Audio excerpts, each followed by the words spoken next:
What's good, everybody, man? It's your boy, Brady Sr., giving you the OMFL News After Dark. I am coming to you with no music because normally Nate has music playing. So there's my music playing, Nate's music playing. So what I did was we going silent. You just hearing my voice. His music will play.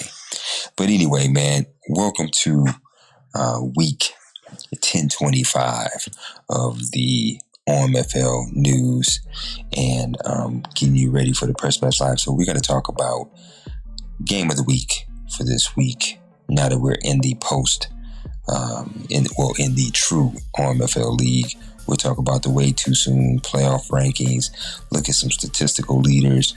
We'll even look at players of the previous week. And I believe I did say power rankings. But also, man, make sure you hit a like, hit a subscribe for all this. But also, weekly, I'm going to try my best once or twice a week to do my own little thing where I give you a Brady recap of the goings on in the CFM world. But other than that, man, we'll be right back after this.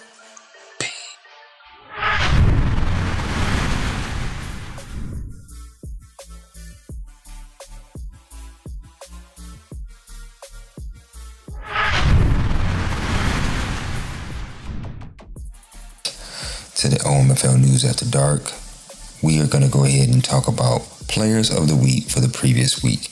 Right now we're in week 11. So in week 10, Trevor Lawrence was Offensive Player of the Week with 251 yards passing, 4 TDs and no interceptions. And the Defensive Player of the Week was D. Ford, left in, 6 tackles, 3 sacks, no interceptions, and no forced fumbles. That was your players of the week. And let's roll right on into power rankings. Current power rankings sit as follows. Ravens at 1, Lions at 2, Cardinals at 3, Jags at 4, Giants at 5, Chargers at 6, Cowboys at 7, Falcons at 8, Titans at 9, and the Bengals at 10. Let me know what you think in the comments of the power rankings. Who's a pretender and who's a contender. But there's only one team with one loss in that, and that's the Baltimore Ravens. Everyone else is either 8-2, 9-2, or 8-3, 7-3, and we have 6-3 in there. But hey, we'll be right back after this. Peace.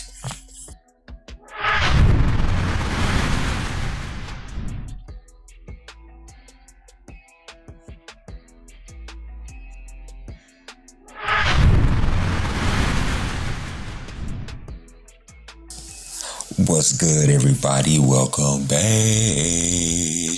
As we get closer to Halloween, I hope everybody is doing well. It's your boy Brady Sr. Give me the OMFL News After Dark, and I'm trying to stop yawning. Good God Almighty! But let's go ahead and talk about some statistical leaders real quick. Top quarterback right now is Aaron Rodgers, 62.9 completion percentage. 3,203 yards, 8.7 yards in average, 82 long, 23 TDs, 15 interceptions, and sacked 18 times. Over in the rushing department, Derrick Henry is the leading rusher with 186 attempts, 1,019 yards, 5.5 average. He has a 36 long, 1 fumble, 320 plus yard runs. He's got 35 broke tackles and 15 TDs. Over in the receiving department, you have Amari Rodgers, 62 catches, 920 yards. He's got a 14.8 average per catch, 82 long, 4 drops, 237 yards after catch, and 5 TDs. That is the offensive side. Let's go ahead and talk about the defensive side. So on the defensive side of the ball, we have, let's see if I can My shit's touchscreen, so it's like not working with me here. J.J. Watt leads all sack leaders, and it's actually a two-way tie at the top. J.J. Watt and Hassan Reddick. So Watt has 13. Reddick has 13 sacks on the season. Over here at, it looks like tackles, Chris Barnes, Green Bay, 85 tackles. He's got 2 interceptions, 8 deflections, and 44. Looks like it's catch attempts, I guess. I don't know what that is, but it's something. But other than that, and then in the interception department, it's a two-way tie with Butter Baker and also C.J. Gardner-Johnson are both tied at 5, and then we have a slew of players tied at 4 on the year. But that is our offense and defensive statistical leaders. We'll be right back after this, man, to talk about the way too soon playoff rankings. Peace.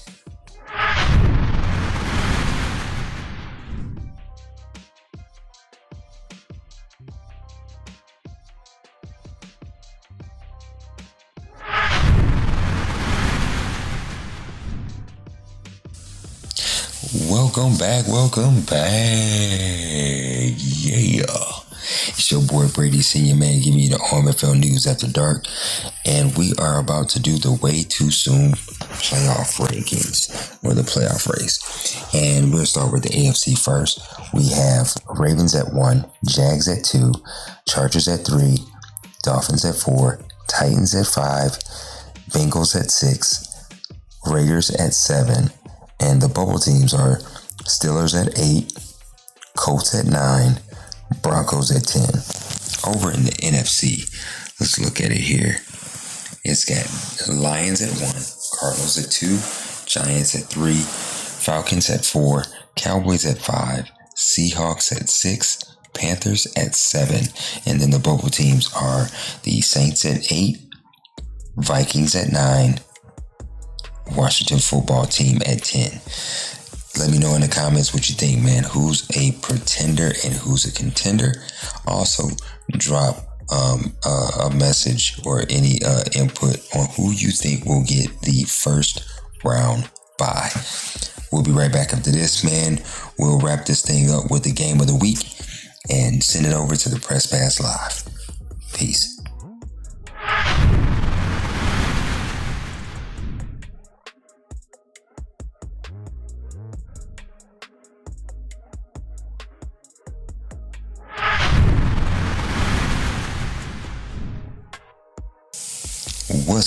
What's good, everybody?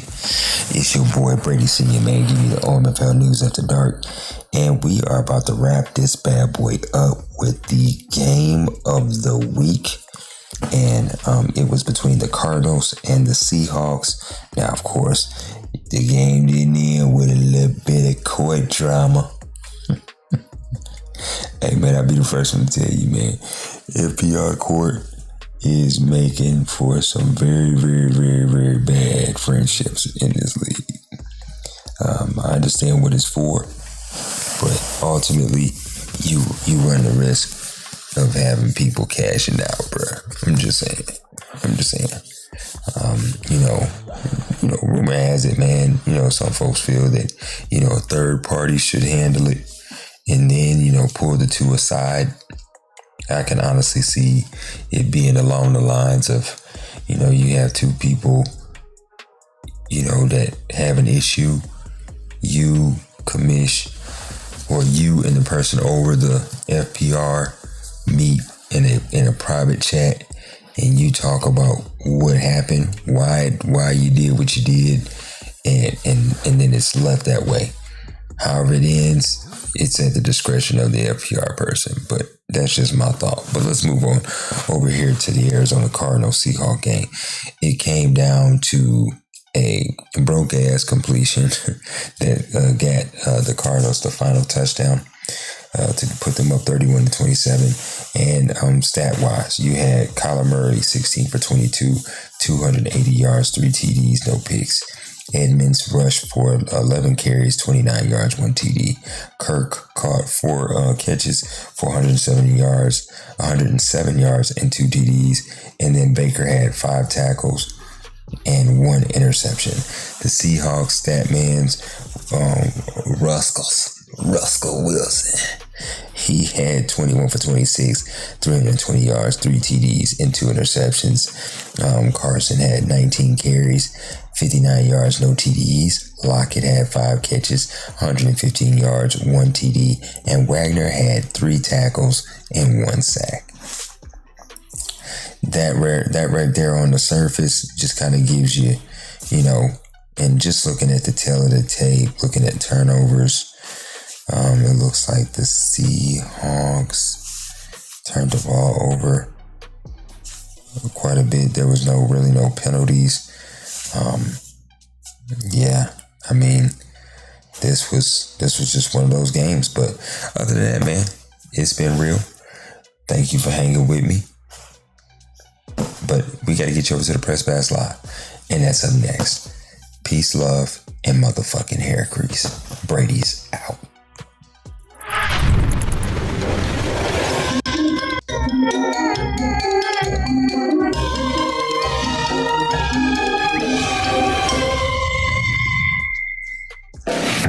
You're tuned in to a Grown Folks Production with the commish, Nate.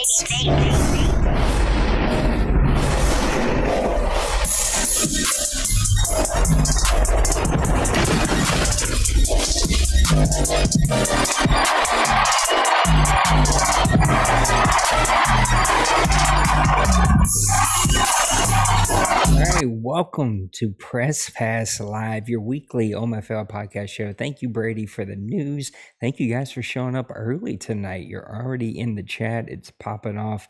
Brady, so much said during the news that I could have gave my perspective, my side of, but it's the beauty about the news. That's why I love the news. It's usually 99.9% the other perspective. So I appreciate your hard work and put it in there.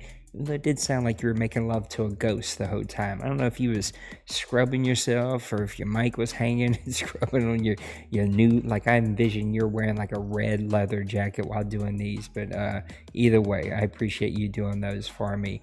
But we got a lot to get into, and I guess I'm fine. You see, Brady, you yawn when you're late at night. I have strokes right here on camera where everyone can see me doing so. So we have a lot to get into. I figured I'm flying solo because none of the guys said they were going to join me tonight. So we're in here. We're going to get into it. Look, lots of really awesome screenshots. I haven't had a chance to post because no one has submitted them. So I need to go look again to make sure I'm not missing them, because Maniac did send me a message that he is submitting them. So I'll go check that out and make sure that we get them in there. But let me get over here and show you some of these screenshots. Of course, I had a couple in my Saints game, but it looks like as I kind of went through these today, some of you have watched that all 22, because these screenshots are getting better and better and better. Even though I think using some of that fade action in the background would be super cool. Maniac, of course, has been doing this for quite some time. He was on the All 22, sharing his expertise on how to take screenshots, and I'm looking for a new one. So if anybody out there would like to come on, look, even the Bengals getting in the action with a cool screenshot there. But if anybody would like to get in on the action and do an All 22 OMFL experts about something that you feel like you do really well, hit me up. I love this one. This one was my favorite one. Even though zoomed in, centered would be really cool, but the entire Bucs defense is just sitting in the back. This is the game that made Penguins quit. A 5-time champion here quit and walked away because of this game. So congratulations, Pepper, who we'll talk about here in just a little bit. Brady's always taking really great screenshots. Brady, gotta give us that fade. This one right here would have been so cool. That kind of little bit of fade in the back. It's a cool shot. But lots of really great photos. Make sure that you go check those out. We've got a lot to get into. We're going to talk about Brady's favorite subject. I know he talked about it on the OMFL News. He's already talking in chat about it, but the sliders. We're going to talk about the sliders. what I think about them. I'd love to see what you think about them in the chat. I'd love to just kind of have a little banter back and forth. We're going to take a look at the New York Giants tonight. Are they legit? Like, are the Giants legit? Can they be a team that is challenging for an OMFL bowl game? There's never a team that we hover or put up there as being an OMFL bowl possibility, but Pepper has his team running. But I'm going to give a perspective that maybe it's a little smoke and mirrors. I don't know. We'll see. And then finally, we're going to talk about who has the best defense. I just think that would be a superb conversation, debate, back and forth. So make sure that you're ready to tell me who you think has the best defense in the league. I'm going to go with an old faithful one, but I'm also going to give you maybe one to watch out for, because I think some things have happened recently. They're going to give you a team that you should really, really watch out for. And then finally, we're going to open up the OMFL mailbag. I don't know if we have any. I didn't get the chance to check them before we got to jump in there. But we'll open up the OMFL mailbag and see if anybody's got some OMFL news. So let's do this, okay? Let's jump over here. And nope, that's user settings. We're going to jump over here and look at the franchise settings, which I put tons and tons of testing into, and they were always out there for all of you. You could have came and tested these with me. They were always there. You all had invites. You could have tested it. I know Brady jumped in there. Clyde jumped in there. Roger, of course, was in there a whole bunch with me. So tons of opportunity to test these. We finally just had to make a call, and we went with the best decision that we can make and decided to put them in there. And we'll talk about the very first one, the one that was probably the most hot button topic, which I didn't expect it to be, but the quarterback accuracy is super low. And you're probably like, Nate, how in the hell are we playing on a 6 quarterback accuracy? But it's actually really simple, is that we tested this on all kinds of settings. Low, high, everything in between. And the pivot point is, we're going to talk about that game too, Brady. The pivot point is 6 and 7. At 7, no one sees any errant passes. No one sees any difference between a 99 overall quarterback, a 95 overall quarterback, and a 72 overall quarterback, a 65 overall quarterback. If they have good throwing power, they're going to be just fine. Good throwing power, make the right reads, they're going to be money every single time at 7. At 5, which is where we were going to start this league, you get any semi-type of pressure is going to throw an accurate throw. Any type of high or low throw from a low quarterback, it's going to be inaccurate throw. Any type of throw with their feet not set, moving in the pocket, running, inaccurate throw. It was a little too hair trigger on 5. And so 6 gives us a nice in-between. It's not perfect by any stretch of the means. It is not perfect at all.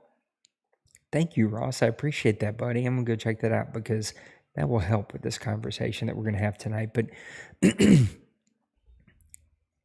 it gives us enough errant throws where you need to build your quarterback. And Brady, I seen you in the chat, and you're right. You probably would like to swing it around a whole lot more. Totally. And here's what I'm noticing about games, Pepper. Number one, it's good to see some of you missing 5-yard drag routes. Thank God, because I'm tired of that being a money play. And everyone I've heard complain about missing 5-yard drag routes are usually the same people that complain the 5-yard drag routes are ran against them all day. You're welcome. I fixed it for you. It's not an automatic throw every single time. I'm totally okay.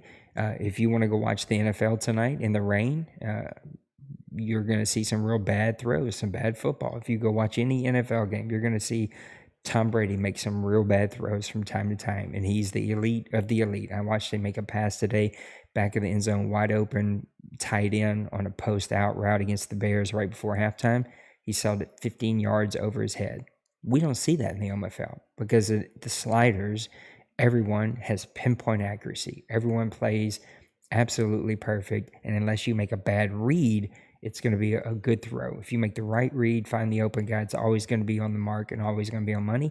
I don't feel like that's fair. I don't feel like that's fun. I feel like adding in the extra benefit that sometimes you may have a bad throw is going to be something that's going to be here for the season. Now, after the season, we'll see where stats are, but I think it's a good thing to add this in, and I'm going to kind of make my case for the rest of these sliders in a bit.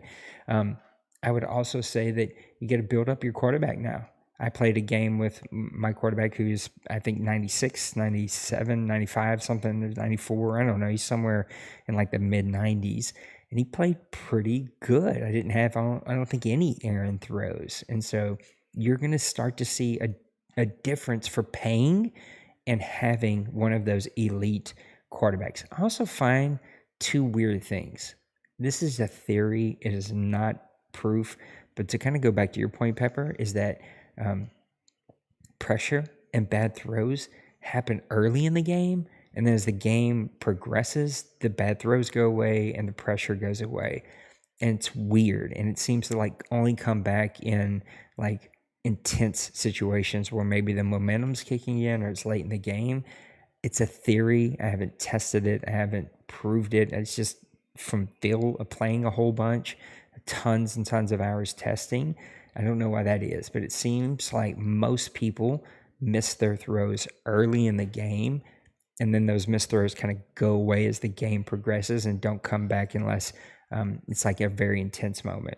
I don't know. You guys can see what you want to see, but I think those who have built an elite quarterback or pay an elite quarterback are going to be awarded for having such, and I think that's what can happen here.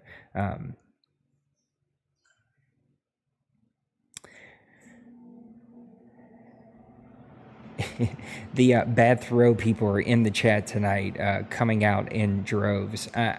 Again, I'm not seeing it. Massey is a rookie quarterback who hasn't built up. Kobe, you're using a 67 overall quarterback. So this is the trade-off. If you're going to play a rookie quarterback, you're going to play a bad quarterback. You should not hit most of your throws. You're going to have to game plan. You're going to have to move people around. And I watched your other game, Kobe, where I think you had 245 yards passing. I could be wrong on that. I need to go look again, but that's a later conversation we're going to have tonight, but you just played a really good defense who brought it to you. So I kind of stand by it. It's been tested a ton. I played with rookie bad quarterbacks on purpose in the test league and was still able to complete enough passes to win a ball game. And it can happen. Again, Maniac, I'm not saying that my theory is right. I'm just saying it was a theory I had. It's just something I've seen commonplace that's happened more often than not. I can't explain why Massey missed 7 in a row. I didn't play the game, didn't watch the game. I don't know. Maybe it's a fluke thing. Maybe it wasn't. Maybe you're getting pressure. Maybe you didn't have your feet set. Maybe the sliders suck and you're totally right. I have no clue, but I'm just telling you what my theory is, that it seems to happen early and then kind of go away. Same thing with pressure. Pressure seems to be there early and then go away. Pass block at 100. I already explained this. This slider is quote unquote backwards. I don't know that it is backwards because we actually don't know what the pass block slider does. If you look over to the right, you can't tell. It doesn't say, it doesn't have a description, but we know that at 0, there's no pass rush. At 100, there's plenty of pass rush. So it is back. It doesn't fix the issue. It's not going to be Madden 19. The unbelievable 60 sack seasons are never going to come back. This is the way Madden is. This is the best pressure we could get, though. You can use her. It isn't an automatic shed block. There's the word I'm looking for, right? But it is easier. I mean, even I can do it. But if you like swim move to the inside and hit a guard and get double team, you're not getting through. If you come off the edge, get one-on-one, time it right, you're going to get through. Right? So there is the user pass rush, which wasn't there before, and you're seeing some CPU pass rush that is there before. Wide receiver catches at 80 because we still see drops at this high point, but most of the time, not all the time, again, probably chat's going to tell me all the times that this did happen, but most of the time, the wide receiver will make a play on the ball. We have seen some weird things happen since the update where the DBs aren't reacting as much. And so this may be a slider that we change later. Everything from catch below has never been touched since the first league. This all comes from Operation Sports and Matt Tin, who's done a ton of testing. We kind of watch what he changes and does.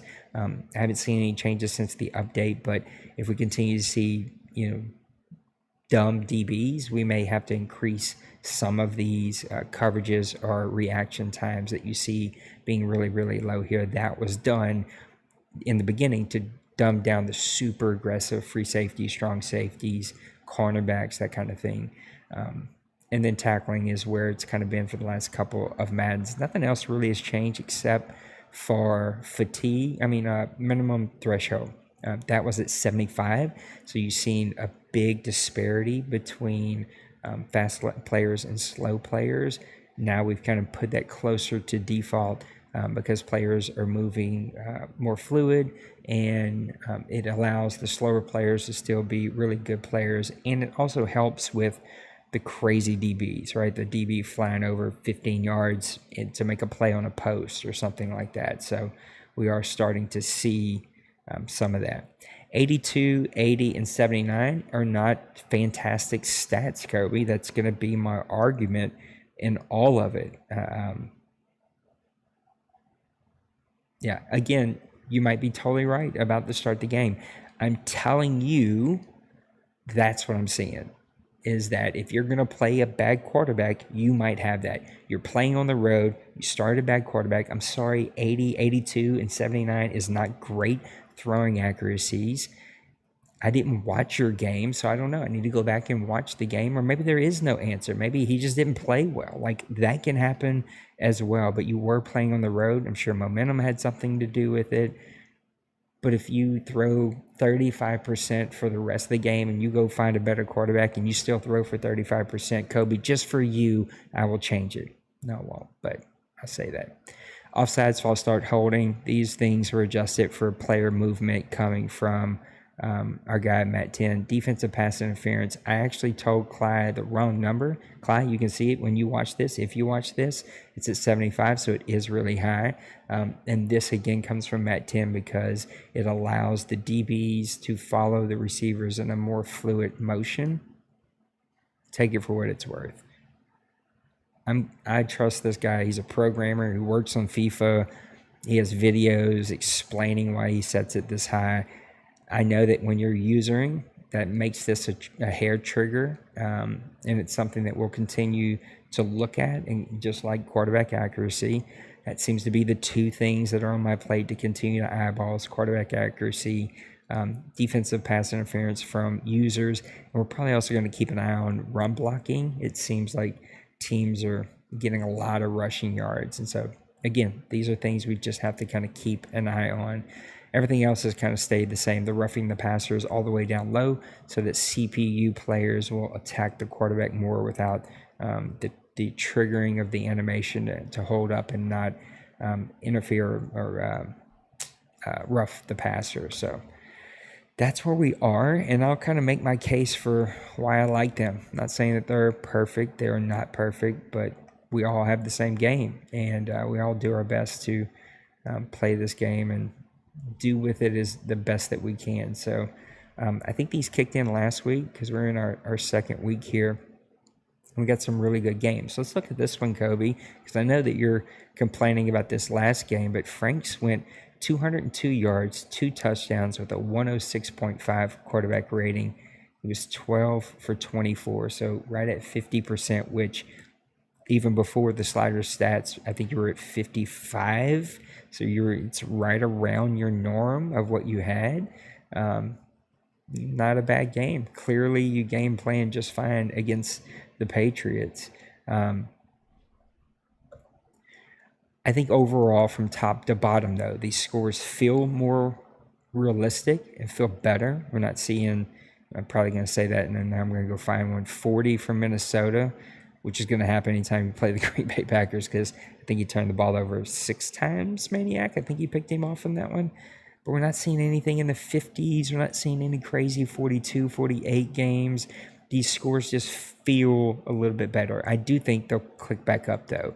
I think everybody adjusts. around here really, really quick, and the offenses will start rolling again. And also from watching some of the early games, playing mine against Philadelphia, I think I watched, trying to think the games that I got to watch. I didn't get to watch this game, but we all know that was the first one. Houston, Tennessee, I watched a little bit of. Baltimore, no, that was a sim.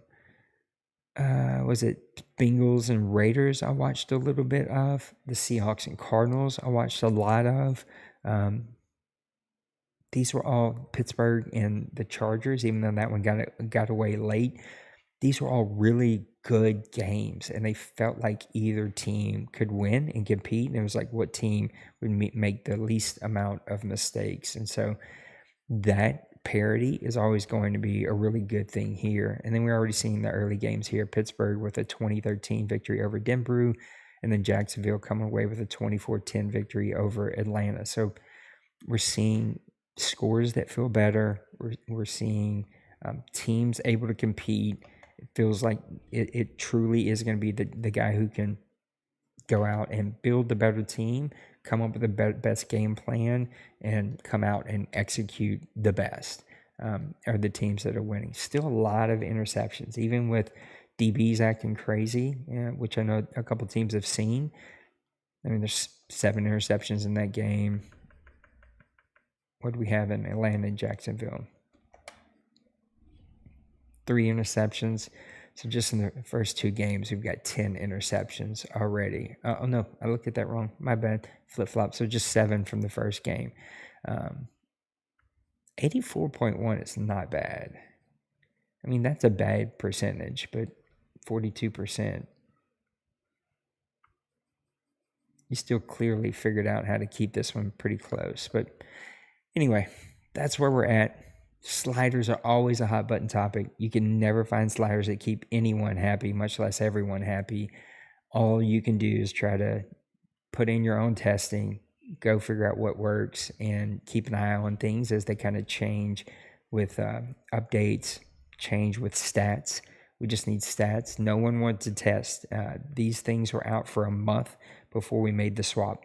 So if you didn't jump in there and test after all my ask and beggings and wanted feedback and all of that fun stuff, then it kind of is what it is.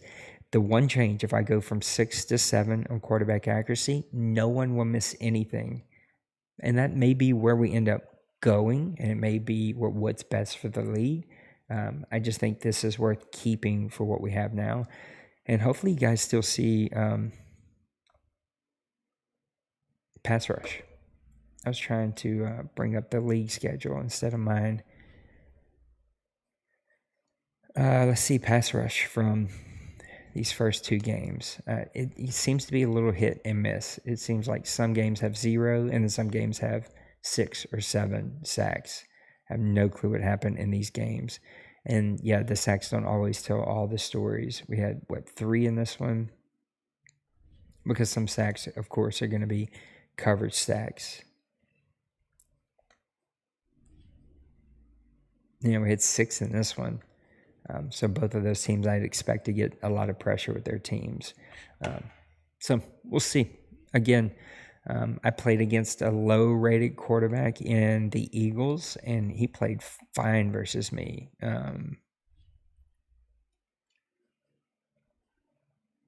Kevin, I see you in the chat. I don't even know. What am I looking at this game for? That's not what I meant to hit. I don't even know your quarterbacks overall, but Jalen Hurts, I know he threw 4 picks, but whatever. 10 for 24. He made some big throws. I think that's what it was. He definitely had some errant throws, but he had some big throws on me. Yeah, so we'll see. I'll keep taking your feedback. Try not to quote unquote take it personally, even though some of you dudes just don't know how to talk to people. And that's 99% of the problem of why I bump heads with people around here, because y'all just don't know how to approach people. It's like really disrespectful. And I don't like using that word respect because it means something really different, but just the way people frame things and come at them, it just isn't productive. It's, just everyone's always smarter than everybody else, including, I guess, me. And I try not to be, and I'm totally open to feedback. I will continue to watch stats, and if it ain't working, and we'll change it. I definitely know that 7 makes a massive, massive difference. I know that 10, there's no difference from 50. 50 to 10 makes zero difference when it comes to quarterbacks, which a 10 was going to originally be what we went with like 3 weeks ago. And just everybody was like, there's no errant throws, there's no missed throws. So if you didn't get there with pressure, you were getting carved up by whatever quarterback was playing. Didn't matter who he was. So we went to 5. 5 start to see difference. 10 to 5. It was too much. After I watched the first game, 6-9, I went and did some more testing. I tested like 3 hours that night with Roger. It was just too much. And so we went to 7. So we went in between 7. I played with Jacob Eason for the Colts.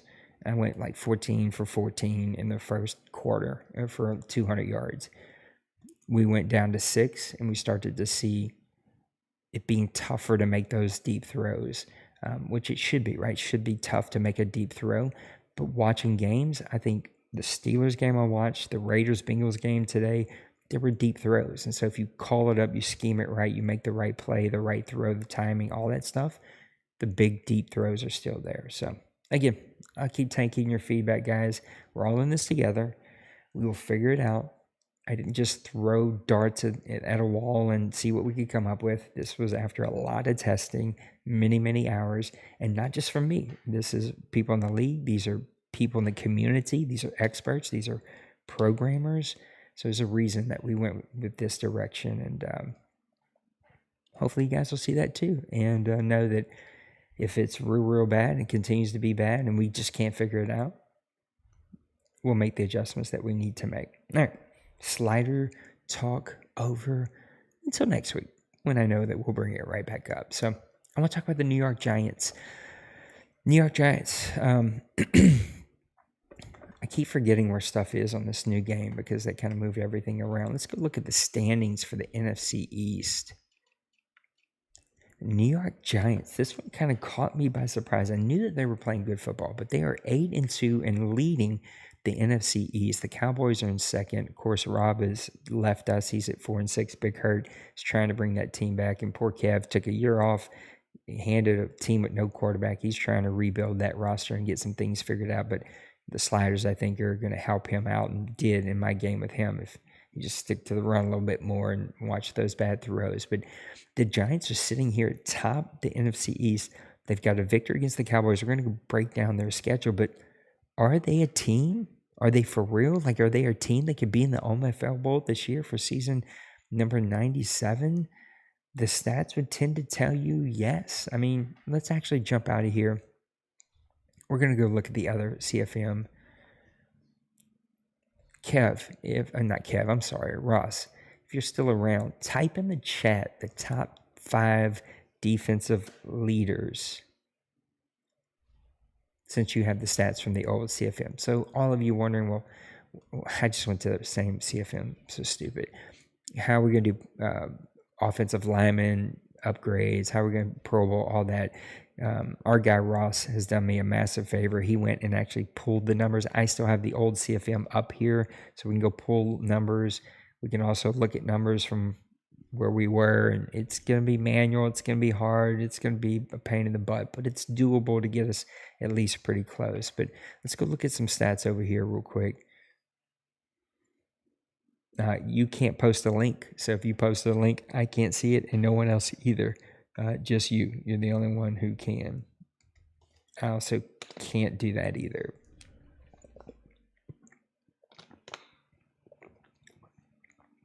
If you just tell me, like, don't type it out. No, I can't open my DMs, so that won't help. I guess I could do it on my phone. All right, let's look at some team stats real quick from the old CFM. So this is the NFL. This is the thing I found interesting about the Giants. They're kind of middle of the pack. They're not one of these massively great offensive teams. Before we made the swap, so this is without week 11 or 12. He's right at 4,000 yards. More of a passing team than a rushing team. He had 19 pass touchdowns with only 7 rush touchdowns, but on the wrong button, but on the defensive side of the ball is really where that team shine. He is in the new CFM, he's in the top 5, but here he's in the top 8, I think this is. On the defensive side of the ball, 190 yards, 1988 in the pass, only 1,000 rushing yards. This was without week 11 and 12, so a few numbers are going to be missing here. He had 15 sacks in a league that didn't have a ton of sacks. He had 2 fumbles and 12 interceptions, so a little bit of an enigma of a team. More of a passing team than a running team with Saquon, with a quarterback who isn't superb. Pepper known, at least again, before he went to Seattle, he was known as a running team. To me, he went to Seattle, he had Wilson, he was kind of doing whatever he wanted over there, but also a defensive team, but he's not turning the ball over a ton. He's not getting a lot of interceptions, which I found to be really, really interesting from Pepper, because I would think he's a guy that's turning the ball over a lot. He's getting a lot of pressure. No one's getting pressure until now, but I think a team you'll see get more pressure, but a team that isn't turning the ball or getting a lot of turnovers over here. And so I want to go look at their schedule real quick. Of course, we can go look at what he's done. It's not going to show scores because the scores are going to be sim scores, but we can still see the teams that he beat, which I think are kind of impressive, and then kind of raise a couple of questions. And so I see Brady's already on board for the New York Giants. I know he's thinking Pepper is totally in there, and I tend to lean that way too, especially after what he did in Seattle, because he had that team absolutely rolling. All right, let's look at the team schedule. Down here to the Giants. I'm going to run through their schedule real quick. So he loses against the Broncos, and that was Bloop before Bloop kind of checked out. He gets a win against the Washington football team. That was Rob. Rob was already unplugged and kind of on his way out. But then 2 impressive victories out of the next 3 weeks. He beats up on the Atlanta Falcons, a team, clearly Kobe has some things figured out with his team. I mean, Kobe's playing really good football. He's going to be one of the premier teams here, regardless of his complaints about my quarterback slider or not. He's going to be one of the premier teams here. He's going to be pushing to make it to the OMFL Bowl. He beats up on my Saints. He beats the Dallas Cowboys. I don't even remember the score to this game because, again, this is sim, but he beats the Dallas Cowboys. Anyone who can beat Dwayne should kind of pat themselves on the back. It sets them ahead for that season to have a really good run there. Beats up on the Rams, loses to the Panthers. That one was interesting. Panther Nation has kind of had an up and down season. It's kind of been hit or miss. Again, I don't know the backstory for all these. Maybe some of these are CPU games. I don't have all of them up.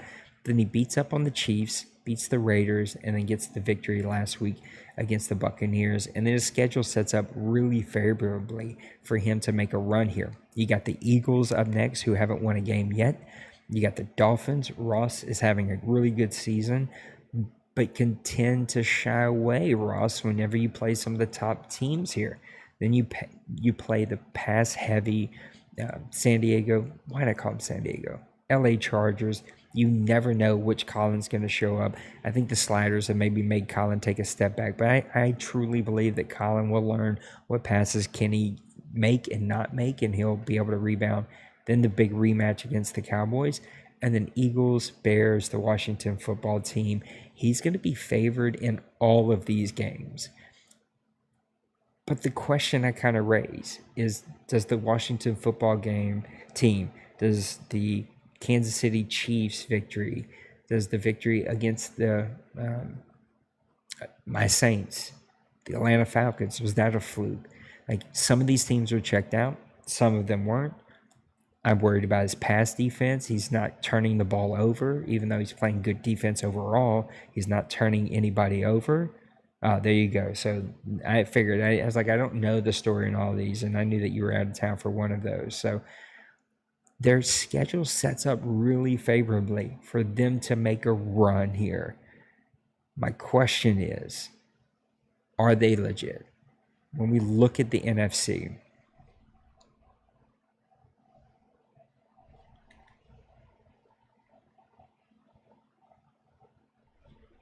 you got the Cardinals who are playing great football. They're back. Clearly, D-Money is plugged back in here. You got the Lions and Trey, who plays a really great defense. D-Wayne is going to have a spur in his back. Kobe and his Falcons are playing outstanding football. Seahawks are an intriguing team.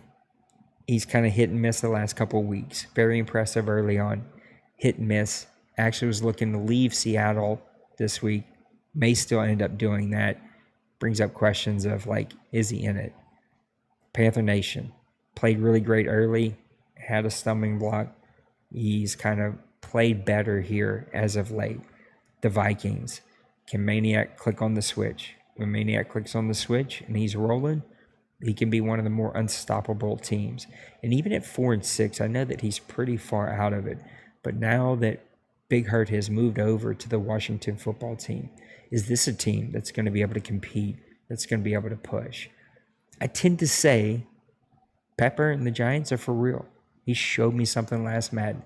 That momentum that he gained last Madden has been with him. He told me he's been trying to have a better positive attitude about things. I think that makes you play better. You don't kind of fall apart when the first bad thing goes wrong. I know I'm the world's worst about that. I do think that they are going to be a really good team, but that defense and the lack of turnovers worries me, because when you get in the playoffs, if you make one mistake, you better get that mistake back. You better figure out a way to turn them over. And right now, early on, we're not seeing this team turn a lot of people over. Is he going to be able to generate enough pass rush? I think the jury is out on all of us when it comes to pass rush. I know he's already, Pepper, you were in chat. You were talking about your quarterback play. Is his quarterback play going to be able to stay elevated? Or is it going to need to start leaning on Saquon Barkley? I know he's got the receivers, but can he get the ball to those playmakers to make the plays? You definitely are not 9-7. You're definitely not average. You're a top 5 NFC team. I just worry about the turnovers when it comes to your team, and we'll see. Points allowed, rush defense. Here, let me go through all of them. Overall defense, Seahawks, Ravens, Jags, Jets, and Washington football team. That one is a bit of surprise. Pass defense, Seahawks, Texans, Jets, Ravens, Broncos. Rush defense, Cowboys, Chargers. That's one I didn't expect. Bucks, Washington football team, and Jags. And then points allowed, Dolphins, Saints, Seahawks, Jags, and Lions. I know, Pepper, and you made him quit. You made him retire. A 5-time champion here retired because you picked him off 4 times. So I guess you can add that to the trophy case at least. So there you have it. Those are the defenses from the old CFM that's going to be missing weeks 11 and 12. But it transitions us to the next conversation, and that is who has the best defense in the OMFL. Some of these are really surprising. I'd love to hear your thoughts. You guys are probably wondering why he was putting these things in chat. I'd love to hear your thoughts overall about some of these. Some of these are super interesting to me. Like, I didn't expect to see them top defense. The Washington football team, didn't expect to see that. The Jets as a top defensive team, didn't expect to see that. Both of those teams struggled. One of them lost their owner. He was struggling so much. I just didn't expect to see those teams being in the top 5. Rush defense, the Chargers a top 5 rush defense. Didn't expect to see that. The Washington football team right back up there. Another top 5 run defense and a top 5 overall defense. I know that they had the players, but Rob just hadn't been playing that good of football, and I just didn't expect to see them up there. Points allowed. Pass defense. Seahawks, Texans, Jets, Ravens, Broncos. Broncos is a top pass defense. Not something I expected to see. The Texans. Rod just had so many struggles. I did not expect him to be the number 2 pass defense, and maybe that's a little bit because of how his games have went. People start blowing you out. They stop passing the ball, start running the ball. Love to hear. I don't know if Ross is here. Maybe he can tell us, are the Texans one of the bottom rush defenses in the league from the old stats, missing the weeks 11 and 12, because that would tell us a whole lot about them. And then points allowed. Dolphins, Saints, Seahawks, Jags, Lions. The biggest one there, my Saints have just been lucky. I kind of take myself out of the conversation, but the Dolphins.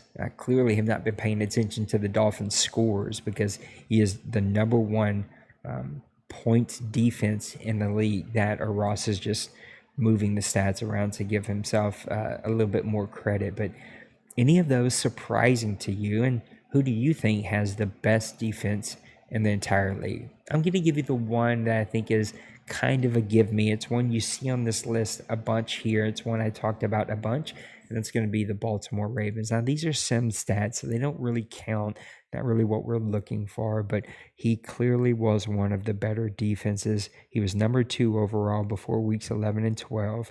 He was number 4 in pass defense. And he was that was it. He wasn't in the points.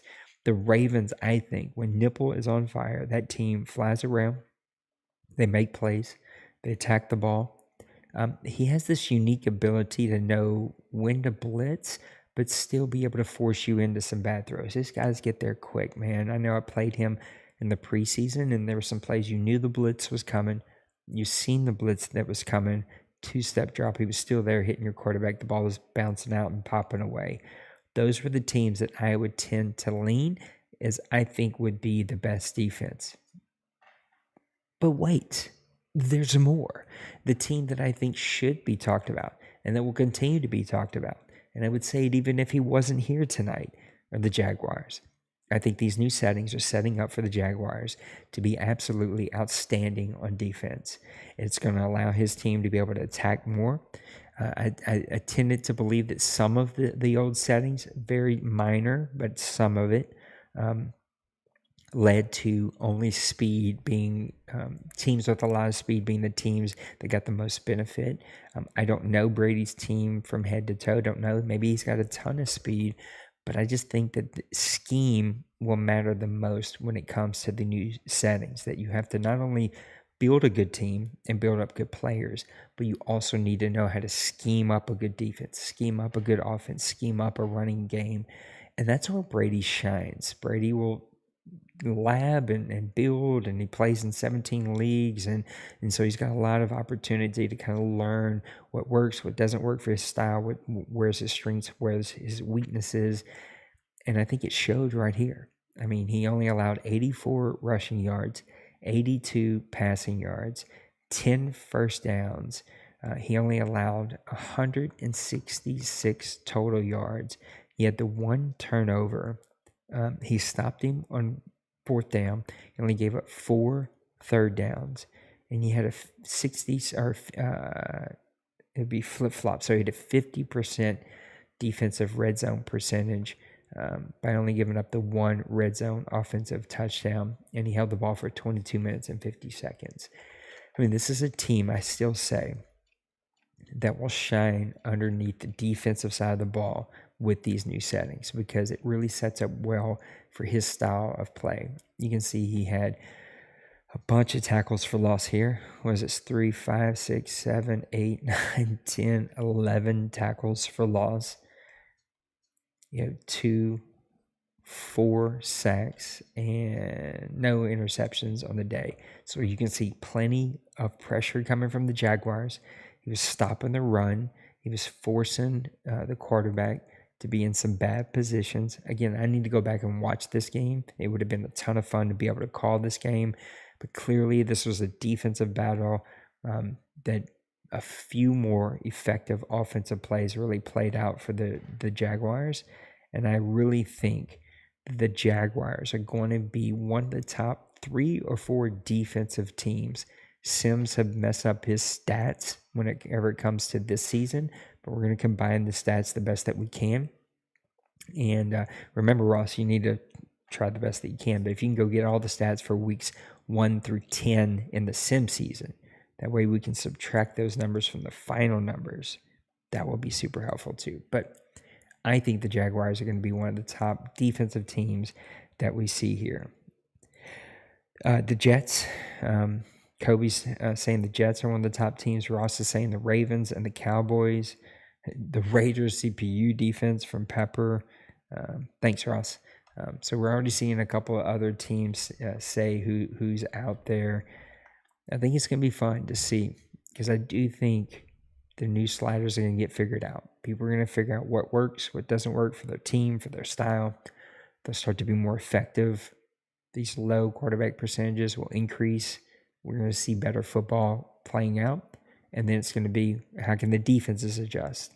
Because I tend to believe, my perspective only, theory, not fact, not Bible, is that we get lazy as owners, as we figure out kind of what works. We get in our flow. We call these plays and this role and in this situation, and that laziness, whether it's on offense because offense is easier, or defense because defense is easier, lends to us not playing better ball as things adjust and change.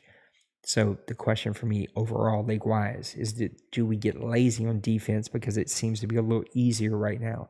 And as teams adjust and they start playing better, effective offense, can the defense adjust as well? Or do we get lazy and get kind of caught up under kind of all this stuff? Yeah, maybe so. I don't know where the Bears, maybe Russ can tell us where the Bears kind of fall overall. I think the Bears, in theory, on paper and on reputation, are a good defense. I don't know that he showed us anything that he's a good defense. Maybe I'm wrong. I don't have stats in front of me to prove anything. I just know his record hasn't really shown him to be one of the top defenses. This isn't going to work because this is going to be old. What are the Bears? 3 wins? 4 wins? 4 wins. 4 and 6. So still definitely in it. These stats won't really kind of help with anything. All right. So we've talked about sliders. We talked about the Cowboys tonight.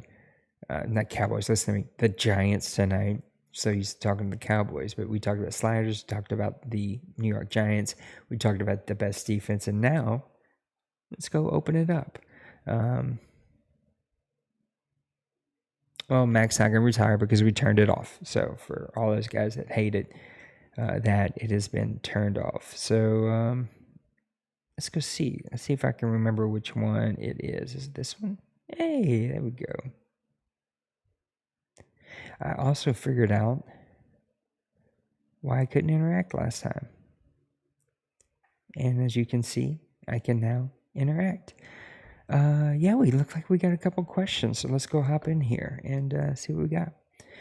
In the NFC East, we have the Giants, Cowboys both at 8-2 and tied for the division. What takes the top spot and wins the division? I think that last game's going to tell it. Pepper, the old Pepper, kind of showed up tonight in chat saying that he was a average team who was going to just barely, go 9-7. I don't believe that. I think Pepper has a new attitude. He's playing really good. He's got his favorite team back. I think he'll continue to roll, and his schedule sets up for him to get on a roll. But that was it week 16 or 17? I think it's 16. New York Giants, Dallas Cowboys game, which I think is in New York. So, Pepper's going to have momentum on his side. It's going to set up to see who wins that one. I think it's way too early to tell. I think that's going to be the pivot point to say who takes that division. It wouldn't surprise me if it comes down to both those teams tied, and it's going to go to some weird Madden tiebreaker that we have no clue how it's actually going to work. Number 2, with the new scouting update and the top prospects, who would you see as a top 5 prospect that would make the most impact for top 5 picks for struggling teams? Ooh, let's see. I wonder if all of ours are different, or if it shows these mock drafts is a little bit different. There are definitely some linebackers that are going to come out in this draft, just like we've seen back in the Eagles whenever they had all those really good drafts. They're going to make immediate impacts. I also think that this is an underrated, really good draft for a quarterback. If you need a quarterback, this is going to be the draft to kind of take one, because I think this one's going to be a really, really good draft for a quarterback. So if we just go by the mock draft here, we'll look at the top 10. We got Larry Townsend going to the Cardinals at number 1. Did the Cardinals get picks? Now I'm confused. The Cardinals have someone else's pick that's going to give them the number 1 pick? Because, my God, if so, I'm going to lose my mind. I'm hoping this is totally wrong for some weird reason. The Miami Dolphins taking Kid Iron. I don't know what the hell just happened in my head. Trayvon Barnett going middle linebacker. Michael Sharon, quarterback. Eric Gilliard, left guard. Philip McMillan, quarterback. That would be an interesting pick for Philadelphia Eagles. James Dunn, defensive tackle. Chad Sweeney, halfback. Doug Pritchard, right tackle. He's got tons of picks in the first round. That'll be interesting. Kenny Dickerson, quarterback. A couple of those teams I think would make immediate impacts. I think anyone like a Lions, like a Tampa Bay Bucks, Houston Texans. Oh, no, I guess they still have their quarterback, don't they? Because they didn't trade him. They couldn't because of cap hits. So maybe take them off the books. But maybe the Oakland Raiders, Philadelphia Eagles, any of those teams that get a quarterback are going to get an impact player day one. They're going to get a player that's going to make an immediate impact for this team. I also think this kid right here is a stud. Trayvon Barnett is whatever team he ends up going to is going to be an absolute powerhouse. I think he's going to have really good speed, really good strength, really good coverage ability. I think he's just going to be one of those plug-and-play middle linebackers that just drives everyone insane for the next 10 seasons in the OMFL. I have no clue where he could possibly land right now. Let's go look at the teams if we kind of stopped right now. We do way too early playoff predictions. Let's do way too early draft predictions. So if the season ended today, this would be your top teams. Eagles, Packers, Rams, whose pick belongs to the Lions, Texans, Chiefs, Bills, and Jets. I think you're going to see the Bills continue to elevate that list because poor Outlaw doesn't have his PS5 yet. I'll tell you guys what I told him. Into season one, if he still doesn't have it, we're going to get a temporary owner to move in just so that we have an owner here playing games. And as soon as he gets it, he gets his spot back. Temporary owner goes back to the deuce. It's the fairest way I know how to do it. I've given him to the end of the season to get his hands on it. We'll see how that falls out. And then he gets his spot back as soon as he does get it. So Eagles here at 0-11. Do they hold on to the first pick? They need a quarterback. Packers have several first-round draft picks. I think he could go quarterback. I have no clue. Aaron Rodgers is going to be re-signed, I'm assuming, but he's getting older. He loves his running backs, but he still has Aaron Jones. He's going to have to go get a receiver. So maybe receiver, maybe a quarterback. Offensive lineman could be a possibility. Does he go out and get some cornerbacks? Does he go out and get a linebacker for this team? Trey's just going to have his pick. I think he probably should go quarterback for this team, but he'll have a plethora of picks here. He's going to have his heart's desire, whatever kind of floats to the top of this list. Can he get an impact player early and maybe grab a quarterback late? Trey can kind of build quarterbacks pretty easily, and so maybe that happens. And the Houston Texans, they just need playmakers. He finally found a good run game in his last game, and I hope Rodgers sticks with that because he's got a good running back that he clearly has figured out how to get there with. Oh, God, Kevin. My bad, Kev. I'll go to mock draft 2. Oh, is that how that works? Oh, there you go. I understand now. These came out in order of how we went. There we go. So it's given Michael Sheridan to the Philadelphia Eagles, Kenyon Griffin going to the Houston Texans, Chad Sweeney going to the Washington football team, Trayvon Barnett going to the Green Bay Packers. I think this one would be immediate impact, even though from my searching, I don't know that he's the best quarterback, even though he's from LSU. This guy, immediate impact, that also would not surprise me. I think he could use him. That pick right there, scary. I hope that doesn't happen because I think that kid's going to be a playmaker. And if Trey gets his hands on him, we're all in for bad luck. I don't know if offensive linemen ever make an impact that we can feel, so these kind of are tougher. I have no clue what the Broncos need. Zero clue what's going to happen there. But I think the big ones here would be Trayvon, Michael Sheridan, Philip McMillan. That would be super duper scary. So those are all really good picks, and I think could make an immediate impact. Clearly, our guy Denbrew has started something with this phone call situation. What do you think is the most intriguing divisional races down the stretch in both AFC and NFC? Me talking for an hour by myself is probably the worst case scenario. All right, let's start with the AFC North. My bad. This has gotten interesting. Bengals have taken a step back. Ravens are still rolling. Steelers have started to figure some things out. Browns are a great team, period. This is going to be a very fun race. Can people get a couple of victories over the Ravens? This could be a very tight race that goes to the very, very end. That would be a fun race to keep our eye on. AFC South, Titans, I do think are a very good team. I think the Jaguars are a top 3 team in the OMFL. I'm interested to see what happens to the Colts. Do the Colts get on a run here? They can switch or may switch with a quarterback situation. Matt Ryan is there.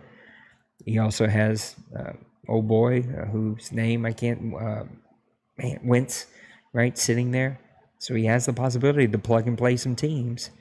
I think better defense with the new sliders, better running game with the new sliders, and if you're efficient with a quarterback play, you can play good football. They can make it interesting. I do think it's the Jaguars, though, to own this one. Can the Titans make this one tougher? AFC East, this one's kind of over with. I have no clue what to even think about this division right now. I can't figure the Jets out. I don't know what happened and lost. He was playing such good football early. Dolphins are rolling right now. It looks to be their division. This is another really just like weird division for me. Finally got his favorite team. Penguins is left and then left the league. Broncos have their old owner back.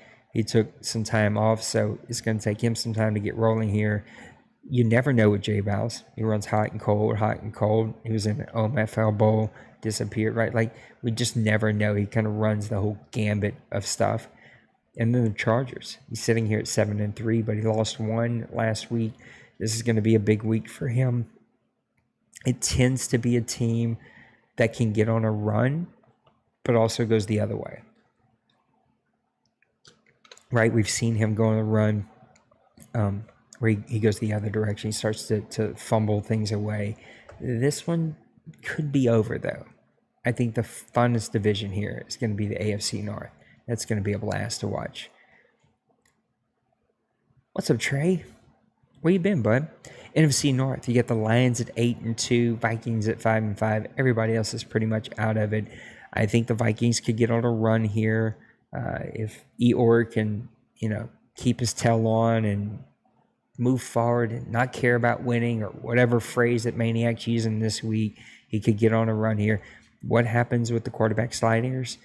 Does this affect Trey and throw him off for a couple of weeks? This is the time to snap. If you're going to get there, if you're going to get the Lions, now's the time to do it.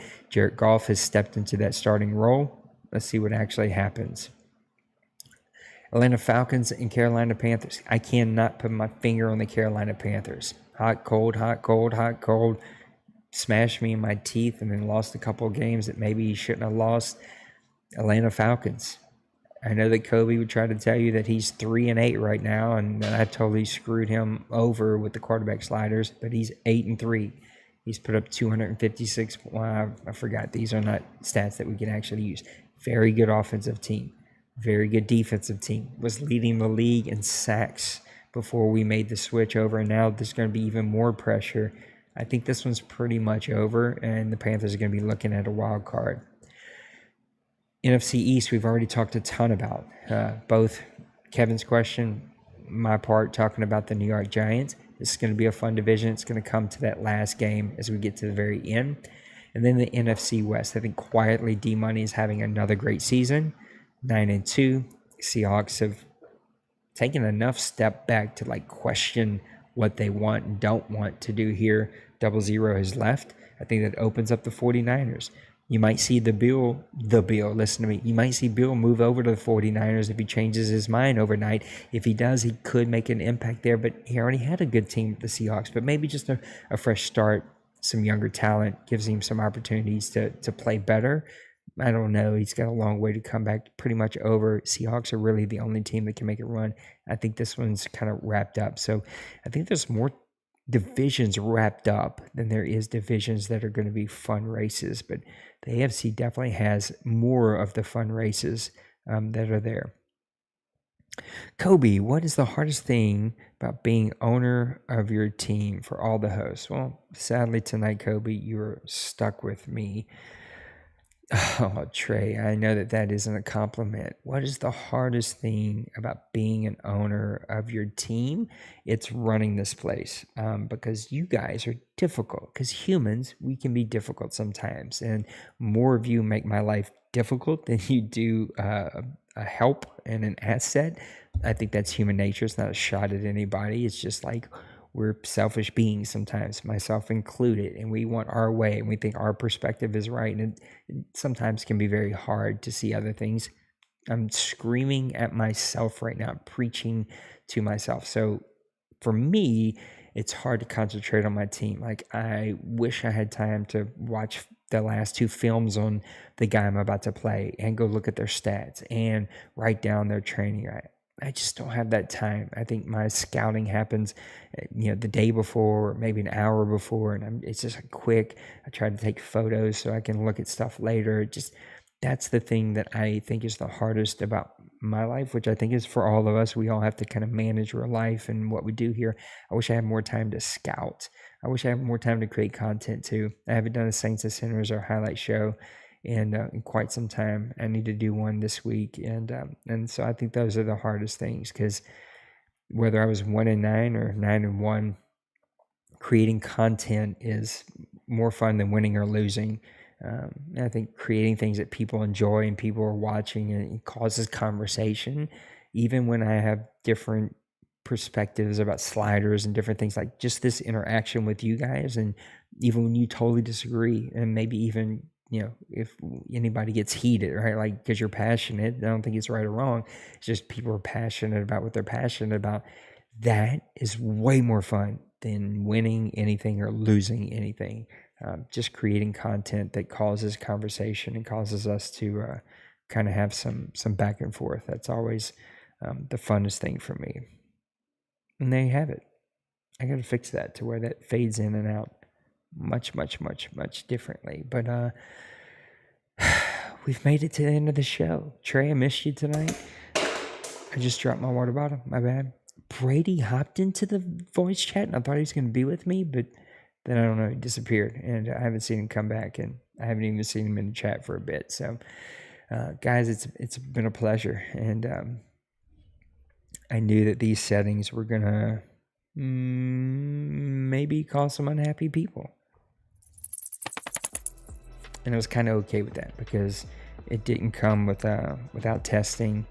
It didn't come without a lot of energy and effort. And so hopefully we can get you guys enjoying it. And it seems like some of the teams who were not able to compete are enjoying it more. And it seems like the top teams who had it figured out don't enjoy that it's changed, which I know has been a long time conversation with Brady. And I've always understood Brady's perspective.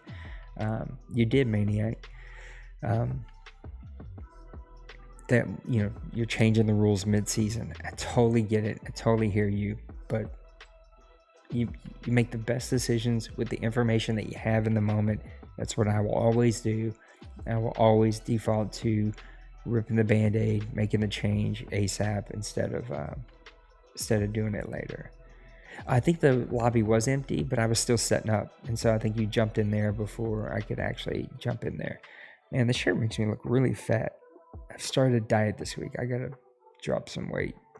That's totally personal conversation though that no one cares about. But anyway, guys, I hope you have a great week this week. Be kind to each other. Be nice to each other. Kobe, sorry we had that interaction that we had. Sent you another private message today. Still no answer. Maybe check those. Adults, we communicate, and So maybe give me a holler, yell at me, let me know what you're thinking. I hate handing out warnings. I hear Brady totally about the FPR court. If you break the law in real life and you got to go to court, you got to do that amongst your peers, and that's the point of FPR court. And if people, it's challenging you to be an adult, right? It's challenging.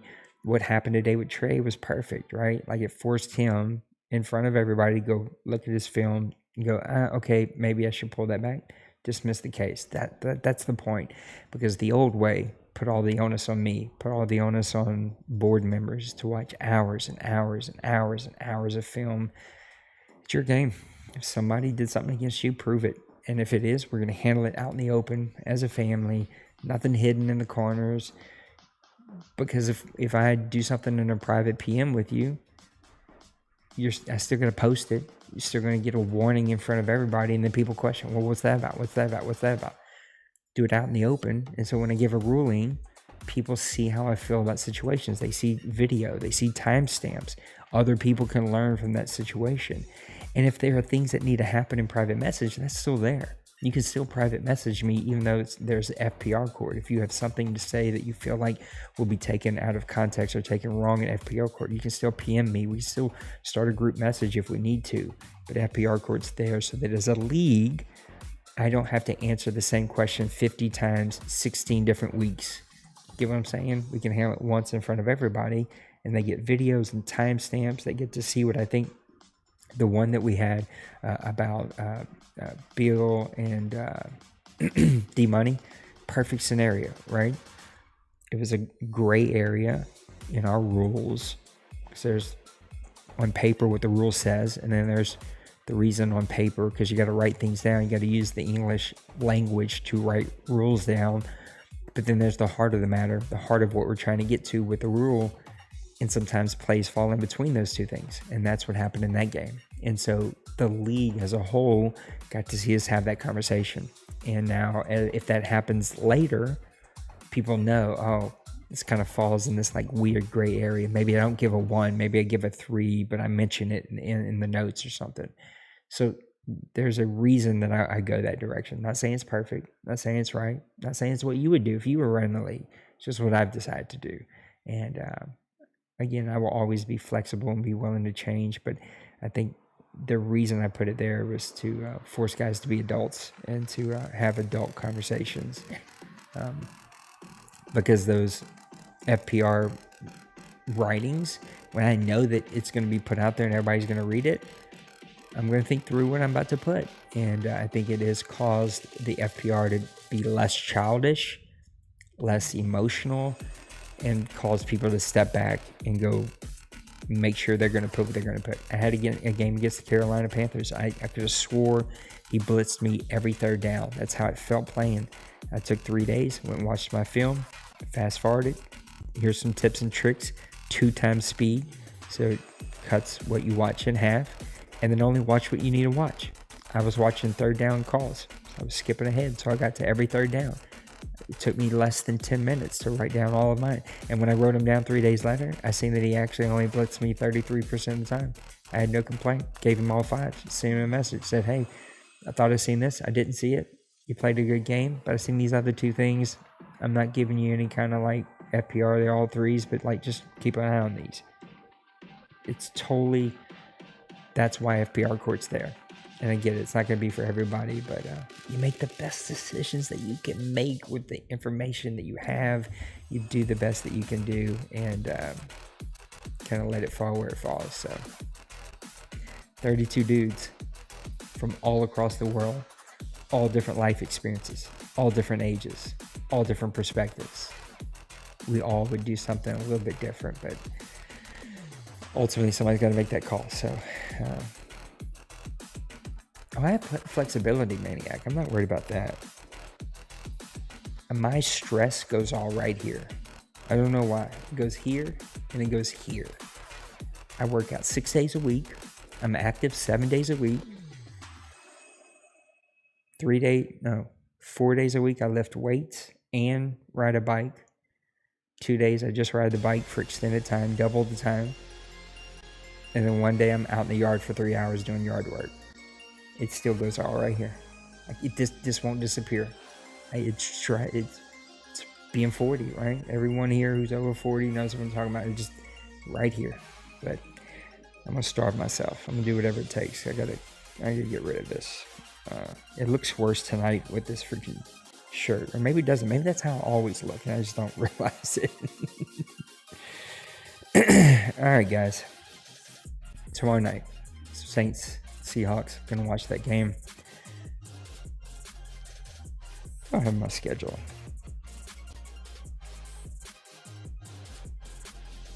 What's tomorrow?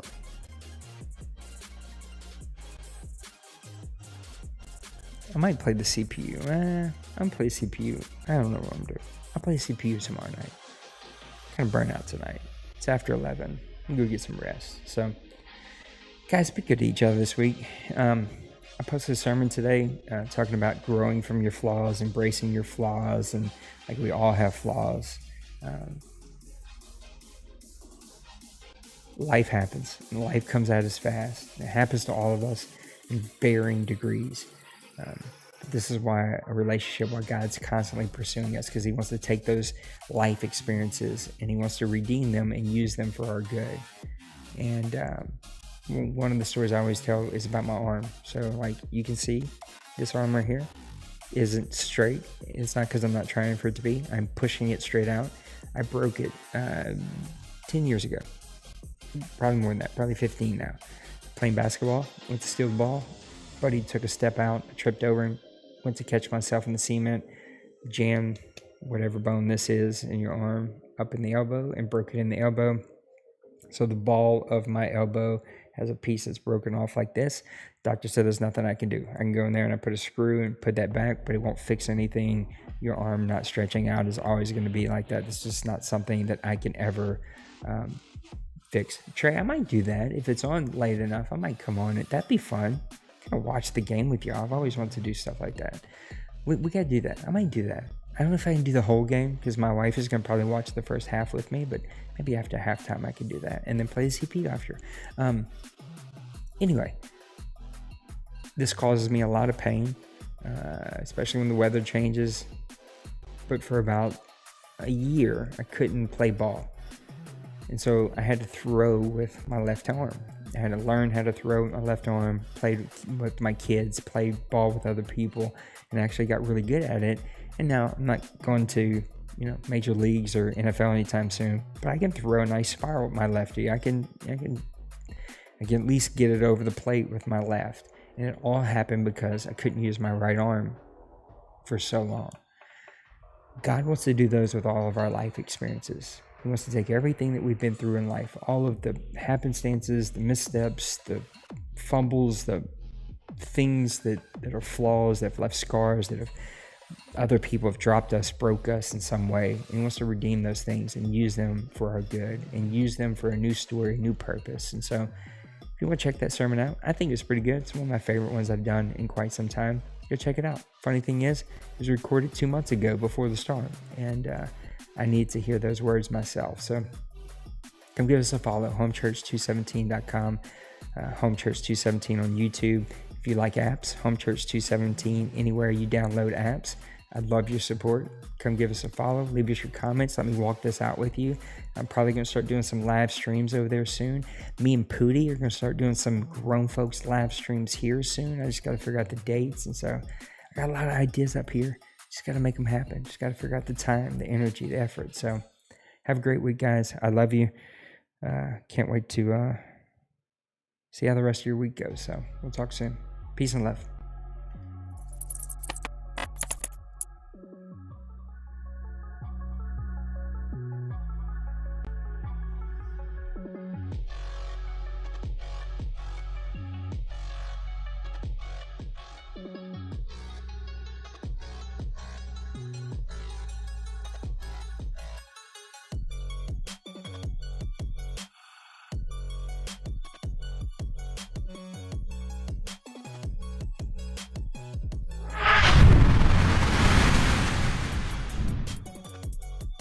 What's good, everybody, man? It's your boy, Brady Sr.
Smash that like and subscribe.